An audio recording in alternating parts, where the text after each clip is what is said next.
Dito, congratulations daw, and then nakapasa daw tayo sa application natin, sa loan application, and then marireceive natin sa ating GCash account.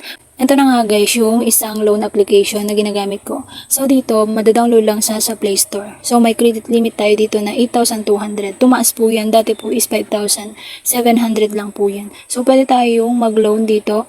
And then sa application, kailangan mo lang ng one valid ID. Hindi mo na kailangan ng payslip dito. So dito, ilagay ko na lang sa description box yung link nitong application na to. So, tuturuan ko kayo kung paano tayo mag-borrow. So dito, kung kailangan mong mag-increase limit, kung gusto mong mag-increase limit, ito po yung kailangan mong gawin.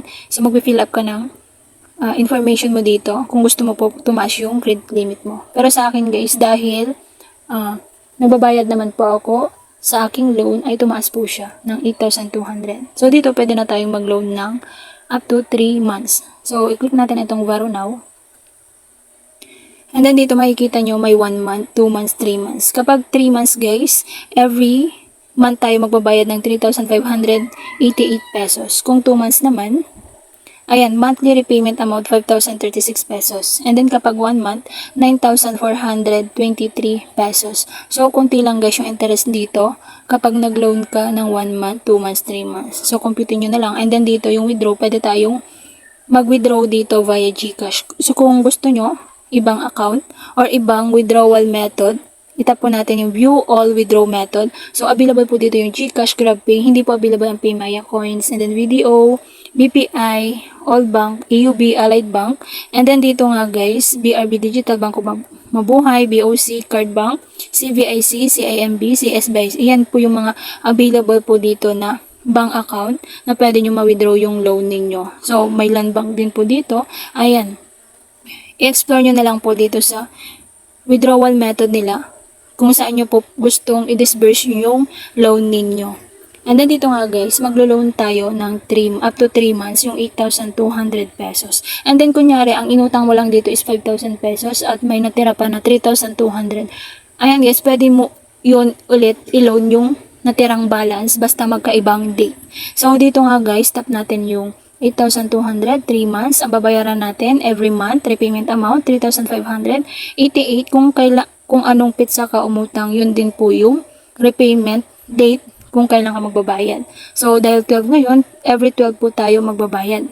And then dito nga guys, i-click na natin itong click to get cash. So, GCash tayo. And then, mag-agree lang tayo sa privacy and then loan agreement. Andiyan na po yan.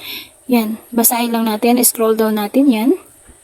And then, itap natin, I have read and agreed all agreements kung gusto nyo pong umutang.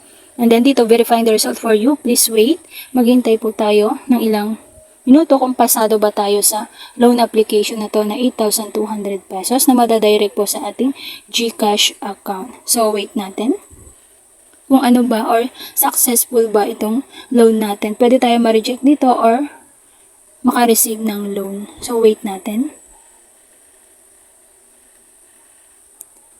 So, sabi dito, congratulations daw, and then nakapasa daw tayo sa application natin, sa loan application, and then marireceive natin sa ating GCash account. Punta lang po tayo sa home.